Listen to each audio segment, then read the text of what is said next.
Hello दोस्तों, आज की ब्रेकिंग न्यूज, बड़ी खबरें, मुख्य समाचार और ताजा तरीन हेडलाइंस के साथ मैं गोपाल मिश्रा हाजिर हूं लेकर आज का अखबार। सुन लिया, समझो, पढ़ लिया। दोस्तों, आज तारीख है 14 जून 2020 और दिन है रविवार। आज की लेटेस्ट न्यूज अपडेट्स में हम जानेंगे, देश में कोरोना संक्रमितों की संख्या पहुंची 3,15,000 के पार। शॉपर्स स्टॉप 1100 कर्मचारियों को निकालने की कर रहा है तैयारी। पाकिस्तान के पूर्व कप्तान शाहिद अफरीदी हुए कोरोना पॉजिटिव। हॉलीवुड की motion pictures academy Oscar nomination में नए पात्रता नियम करेगी लागू। और ऐसी ही तमाम बड़ी खबरों पर डालेंगे नजर। तो चलिए फटाफट शुरुआत करते हैं आज के रोचक तथ्य के साथ। पोलियो की वैक्सीन कोरोना वायरस के संक्रमण से बचा सकती है। हाल ही में हुई एक स्टडी में ऐसा पाया गया है। मेडिकल जर्नल साइंस में प्रकाशित शोध के मुताबिक oral polio vaccine OPV corona virus को कमजोर करती है और मरीजों से दूसरों में संक्रमण फैलने का खतरा भी घटाती है। अब सुनते हैं देश दुनिया राजनीति की सभी बड़ी खबरें। देश में कोरोना संक्रमितों की संख्या 3,15,000 को पार कर गई है। इनमें 1,45,700 एक्टिव मामले हैं। मौतों का आंकड़ा 9,000 को पार कर गया है। पिछले 24 घंटे में 11,458 नए मामले सामने आए। वहीं 386 लोगों की मौत हुई। शनिवार को प्रधानमंत्री नरेंद्र मोदी ने सीनियर मंत्रियों और अफसरों के साथ संक्रमण से निपटने की तैयारियों की समीक्षा की। इस दौरान महाराष्ट्र, दिल्ली समेत सभी राज्यों और केंद्र शासित प्रदेशों के हालात पर चर्चा हुई। महाराष्ट्र की उद्धव सरकार ने प्राइवेट लैब में किए जा रहे कोरोना टेस्ट की फीस 4,500 रूपए से घटाकर 2,200 रूपए कर दी है। भारत और बांग्लादेश के बीच पश्चिम बंगाल से कारोबार फिर से शुरू हो गया है। अमेरिका के बाद भारत दूसरा ऐसा देश हो गया है जहां सबसे ज्यादा संख्या में कोरोना के गंभीर मरीज हैं, मतलब ऐसे मरीज जो वेंटिलेटर या फिर ऑक्सीजन सपोर्ट के सहारे हैं। केंद्रीय स्वास्थ्य मंत्रालय ने कोरोना संक्रमितों के इलाज को लेकर शनिवार को एक नया प्रोटोकॉल जारी किया। इसमें मंत्रालय ने संक्रमण की शुरुआती स्टेज में हाइड्रोक्सी क्लोरोक्वीन देने का सुझाव दिया है, जिसके बाद एंटीवायरल दवा, रेमडेसिविर और प्रतिरोधक क्षमता बढ़ाने वाली दवा टोसिलिजुमैब के साथ साथ प्लाज्मा थेरेपी देने का सुझाव है। आज का अखबार सुन रहे सभी श्रोताओं से मेरा निवेदन है कि रोज की बड़ी खबरों को एड फ्री फॉर्मेट में आप तक पहुंचाने के लिए हमारी टीम काफी मेहनत करती है, इसलिए प्लीज हमारे चैनल को फॉलो करें और नोटिफिकेशंस पाने के लिए बेल आइकन पर टैप कर दें। तो चलिए अब बढ़ते हैं अगली खबर की तरफ। दुनिया में कोरोना वायरस से अब तक 4,28,926 लोगों की मौत हो चुकी है। वहीं संक्रमितों का आंकड़ा 77,73,783 हो गया है। अब तक 39 लाख से भी अधिक मरीज ठीक हो चुके हैं। शाहिद खकान अब्बासी के बाद एक और पूर्व प्रधानमंत्री यूसुफ रजा गिलानी संक्रमित हो गए हैं। कोरोना के नए मामले मिलने के बाद चीन की राजधानी बीजिंग के कुछ हिस्सों में शनिवार सुबह लॉकडाउन लगा दिया गया। रूस में 24 घंटे में कोरोना वायरस से संक्रमण के 8,700 नए मामले सामने आए, जबकि 114 लोगों की मौत हो गई।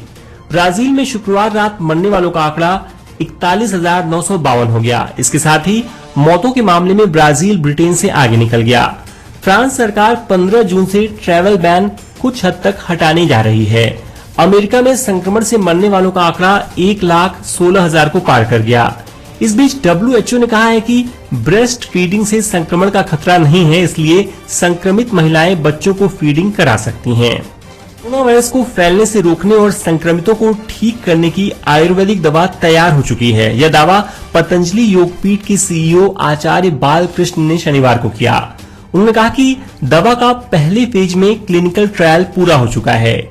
इसका 100% रिजल्ट आया है। सैकड़ों मरीज इस दवा को लेने से ठीक हुए हैं। अगले 3-4 दिनों में ठीक हुए मरीजों का डेटा और सारे सबूत पेश किए जाएंगे। कांग्रेस सांसद राहुल गांधी ने एक बार फिर लॉकडाउन को लेकर सरकार को घेरा है। राहुल ने ट्विटर पर 4 ग्राफ पोस्ट किए हैं, जिसमें दिख रहा है कि लॉकडाउन के चारों फेज में कोरोना के केस बढ़े हैं। राहुल ने कोट किया है कि बार बार एक ही पागलपन करते हुए अलग अलग नतीजों की उम्मीद की जा रही है। सेना प्रमुख जनरल MM नरवणे ने चीन और नेपाल के साथ चल रहे सीमा विवाद को लेकर बयान दिया। नरवणे ने कहा कि मैं सभी को भरोसा दिलाना चाहता हूं कि चीन के साथ हमारी सीमाओं पर हालात पूरी तरह से काबू में हैं। इसके अलावा नेपाल के साथ भी हमारे रिश्ते मजबूत हैं। पठानकोट पुलिस ने शनिवार को लश्कर के एक और आतंकी को गिरफ्तार किया। उसके पास से जम्मू कश्मीर के नंबर का ट्रक भी बरामद किया गया है। 2 दिन पहले उसके 2 साथी पकड़े जा चुके हैं। उत्तराखंड में देहरादून स्थित भारतीय सैन्य अकेडमी IMA से पास होकर 333 युवा अफसर आर्मी में शामिल हो गए। कोरोना महामारी के बीच हुई इस परेड के दौरान सभी कैडेट्स के चेहरों पर मास्क और हाथों में ग्लव्स थे। 87 साल में पहली बार ऐसा हुआ कि कैडेट्स के पेरेंट्स कार्यक्रम में शामिल नहीं हुए। अमेरिका की पहली हिंदू सांसद तुलसी गाबार्ड ने शनिवार को कहा कि इस मुश्किल वक्त में भगवत गीता से ताकत और शांति मिलेगी। सांसद गाबार्ड ने हिंदू स्टूडेंट्स काउंसिल की ओर से आयोजित वर्चुअल कॉन्फ्रेंस में ऐसा कहा। सेकेंड लेफ्टिनेंट अनमोल नारंग अमेरिकी मिलिट्री एकेडमी से ग्रेजुएट होने वाली पहली सिख होंगी। उन्होंने वेस्ट पॉइंट मिलिट्री एकेडमी से न्यूक्लियर इंजीनियरिंग में 4 साल की डिग्री पूरी की है। राष्ट्रपति डोनाल्ड ट्रंप की मौजूदगी में शनिवार को उनकी ग्रेजुएशन सेरेमनी होगी। नेपाल की संसद ने भारत के कुछ इलाकों को अपना बताने के लिए नक्शे में बदलाव से जुड़ा बिल शनिवार को पास कर दिया। यह बिल संविधान में बदलाव करने के लिए लाया गया था। बिल नेपाल की कानून मंत्री डॉक्टर शिव माया तुम्बाड ने प्रतिनिधि सभा यानी संसद के निचले सदन में पेश किया था। इसके सपोर्ट में 258 वोट पड़े और विरोध में 1 वोट भी नहीं पड़ा। अब सुनते हैं बिजनेस वर्ल्ड की लेटेस्ट न्यूज। देश के सबसे पुराने department store chain shoppers stop 1100 कर्मचारियों को निकालने की तैयारी कर रहा है। इसी के साथ कंपनी कई स्टोर को बंद भी कर सकती है। कोविड-19 की वजह से देशव्यापी लॉकडाउन के कारण फैशनेबल और महंगे उत्पादों की मांग घटी है। इससे कंपनी की बिक्री पर बहुत बुरा असर पड़ा है। इंटरनेशनल मॉनेटरी फंड IMF ने वैश्विक अर्थव्यवस्था की बेहद गंभीर तस्वीर पेश की है।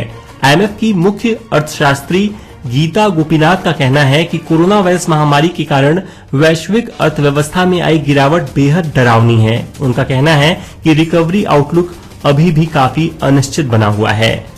अमेरिका के एक रेगुलेटर ने फैसला सुनाया है कि भारत की महिंद्रा एंड महिंद्रा लिमिटेड ने fiat Chrysler automobiles jeep brand के बौद्धिक संपदा अधिकारों यानी इंटेलेक्चुअल प्रॉपर्टी राइट्स का उल्लंघन किया है। यह आदेश तुरंत लागू हो गया है, लेकिन अमेरिकी व्यापार प्रतिनिधि के पास अपना पक्ष रखने के लिए 60 दिन की मोहलत कंपनी को दी गई है।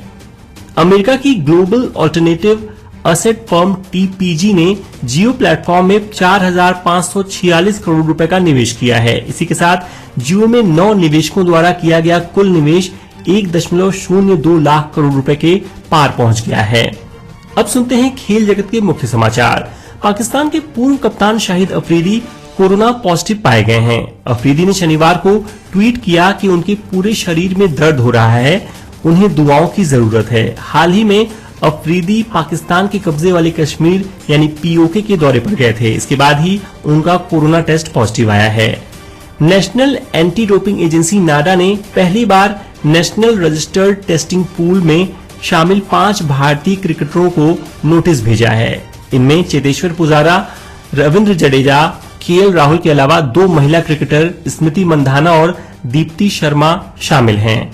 इन सभी ने वेयर अबाउट क्लॉज के तहत बीते 3 महीने की जानकारी डोपिंग एजेंसी को नहीं दी थी।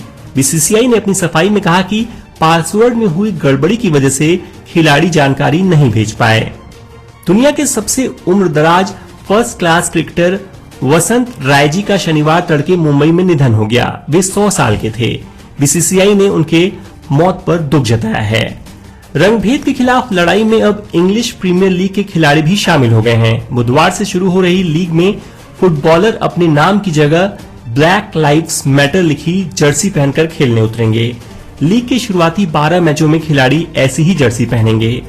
दोस्तों, आगे बढ़ने से पहले आपसे एक छोटी सी रिक्वेस्ट करना चाहूंगा कि आज का अखबार एक distraction free informative news show है, इसलिए प्लीज इसे अपने व्हाट्सएप ग्रुप्स में जरूर शेयर करें और हमें अधिक से अधिक लोगों तक पहुंचने में मदद करें।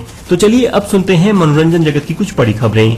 हॉलीवुड की motion pictures academy Oscar nomination में डाइवर्सिटी को बढ़ावा देने के लिए नए पात्रता नियमों को लागू करेगी, जो शुक्रवार को हुई नई घोषणा के तहत होंगे। यह कदम Academy of Motion Pictures Arts and Science के सदस्यों और उनके द्वारा चुने गए सभी नॉमिनीज और विनर्स के बीच डाइवर्सिटी के अभाव को लेकर सालों की आलोचना के बाद उठाया गया है। बदलाव का उद्देश्य समान अवसरों और ऑन और ऑफ स्क्रीन रिप्रेजेंटेशन को बढ़ावा देना है। एक्ट्रेस दिशा पाटनी ने कल अपना 28वां जन्मदिन मनाया। इस खास मौके पर उनके बॉयफ्रेंड टाइगर श्रॉफ ने उन्हें एक स्पेशल वीडियो के जरिए बधाई दी है। दिया और बाती हम और कवच 2 जैसे सीरियल्स की एक्ट्रेस दीपिका सिंह गोयल की मां कोविड-19 टेस्ट में पॉजिटिव पाई गई थीं। एक्ट्रेस ने सोशल मीडिया पोस्ट के जरिए यह जानकारी दी। साथ ही बताया कि वे मुंबई में हैं और उनकी मां को दिल्ली में काफी परेशानी का सामना करना पड़ रहा है। निराश दीपिका ने एक वीडियो मैसेज साझा करते हुए दिल्ली के मुख्यमंत्री अरविंद केजरीवाल से मदद की गुहार लगाई है। और अब आज की रोचक खबर। मध्य प्रदेश के मंदसौर में स्थित पशुपतिनाथ मंदिर में अब बिना हाथ से छुए घंटी बजाई जा सकती है। जी हां, सेंसर वाली घंटी वहां लगा दी गई है। कोरोना वायरस महामारी को ध्यान में रखते हुए पशुपतिनाथ मंदिर के दरवाजे पर सेंसर वाली घंटी लगाई गई है ताकि बिना छुए बस इसके निकट हाथ ले जाकर आप घंटी बजा सकें। इस घंटी को बनाने वाले नाहरू खान ने कहा कि मस्जिदों में अजान सुनाई देने लगी थी, लेकिन मंदिर में घंटियां नहीं बज रही थी, इसलिए मैंने यह घंटी बनाई। तो दोस्तों, ये हो गई आज के प्रमुख समाचार पत्रों में छपी ताजा तरीन खबरें।